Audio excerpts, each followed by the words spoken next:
इथे राजगड आहे. राजगडाच्या उत्तरेकडे जर बघितलं तर तोरणा आहे. त्याच्या आग्नेयेकडे बघितलं तर सिंहगड आहे.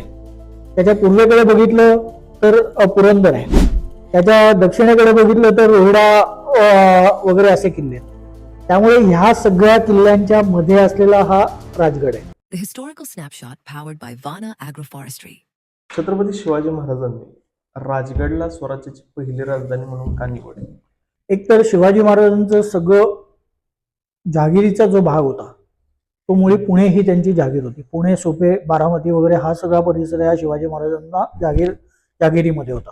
हे शहाजी महाराजांकडनं हा त्यांना कारभार म्हणून दिलेला होता. ही शहाजी महाराजांची जागीर.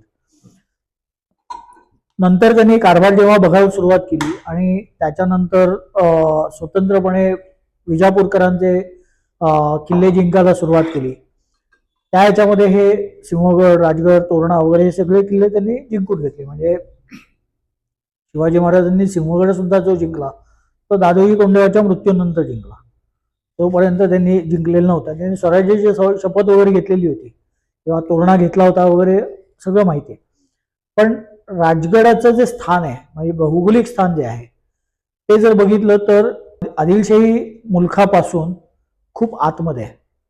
त्याचं भौगोलिक परिसर जर बघितलं तर आजूबाजूला असलेलं प्रचंड निबिड अरण्य म्हणजे जंगल, आणि तिथे वरपर्यंत पोचण्याच्या वाटा या इतक्या अवघड आहेत की हे मी त्या वेळेचा विचार करून सांगतो. म्हणजे तुम्ही आज 350 वर्षापूर्वीचा शिवाजी महाराजांनी 1640च्या आसपास 40-45 नंतर तो किल्ला बांधायला सुरुवात केली.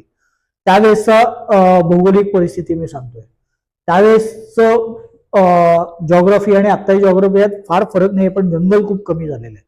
जमिनीची धूप खूप झालेली असल्या कारणाने जंगल खूप कमी झालेलं आहे. पण त्यावेळेसचं जंगल आणि आत्ताचं जंगल हे प्रचंड आहे. आतमध्ये शिरणं किती अवघड होतंय हे आपल्याला तत्कालीन अनेक ग्रंथांमधून आपल्याला वाचायला पण मिळतं. त्यामुळे तिथं सहजपणे पोचणं हे ही एक गोष्ट येते. त्याला सपोर्टिंग असणारे किल्ले म्हणजे जॉग्राफी जर बघितली तर हा इथे राजगड आहे. राजगडाच्या उत्तरेकडे जर बघितलं तर तोरणा आहे. त्याच्या आग्नेयेकडे बघितलं तर सिंहगड आहे. त्याच्या पूर्वेकडे बघितलं तर पुरंदर आहे. त्याच्या दक्षिणेकडे बघितलं तर रोहिडा वगैरे असे किल्ले आहेत. त्यामुळे ह्या सगळ्या किल्ल्यांच्या मध्ये असलेला हा राजगड आहे. त्यामुळे कुठूनही जरी आक्रमणं झाली तर तिथेपर्यंत पोहोचताना ह्या किल्ल्यांचा तुम्हाला सामना करायला लागतो. तिथल्या फौजेला तुम्हाला तोंड द्यायला लागतं आणि मगच तुम्हाला राजगडापाशी पोहोचणं शक्य होतं.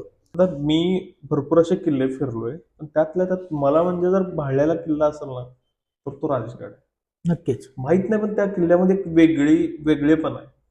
ते म्हणजे 3 माच्या असतील, त्याच्यात मंदिर असते पद्मावती देवीचं किंवा बालेकिल्ला असेल. असा किल्ला मला वाटत नाही कोणता नाहीच आहे.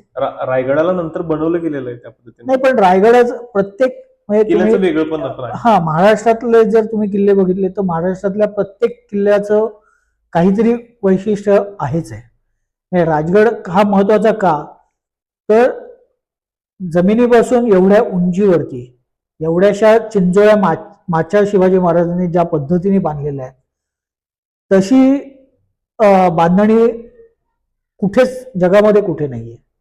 म्हणजे शिवाजी महाराजांच्या दुर्ग बांधणीमधलं माची हे अतिशय महत्वाचं अंग आहे असं म्हणायला लागतं.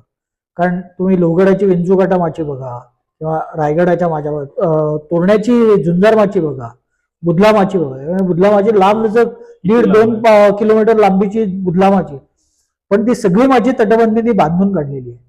आणि हे त्यावेळेसच्या काळामध्ये म्हणजे शिवाजी महाराजांनी जेव्हा किल्ल्याची बांधणी सुरुवात केली त्या काळात बांधलेलं आहे. त्यावेळेचं आर्किटेक्चर, त्यावेळेची रिसोर्सेस म्हणजे त्यावेळेस काय आत्तासारखे JCB नव्हते का क्रेन नव्हते. त्या कड्यावरती उभं राहणं, त्याचा तो पाया तयार करणं, ही जी काय सगळी आर्किटेक्चरची किंवा बांधणीची जी कला आहे ही शिवाजी महाराजांनी इतकी उत्तमपणे वापरलेली आहे ना की अशा माच्या, अद्वितीय माच्या कुठेही जगात कुठे बघायला मिळत नाही. अजूनही त्या वाच्यात आहे, अजूनही आणि आहेत तशा उभ्या आहेत. नाही तर आज आपल्याकडे 10 वर्षापूर्वी बांधलेले पूल आज आपल्याला पडताना दिसतात.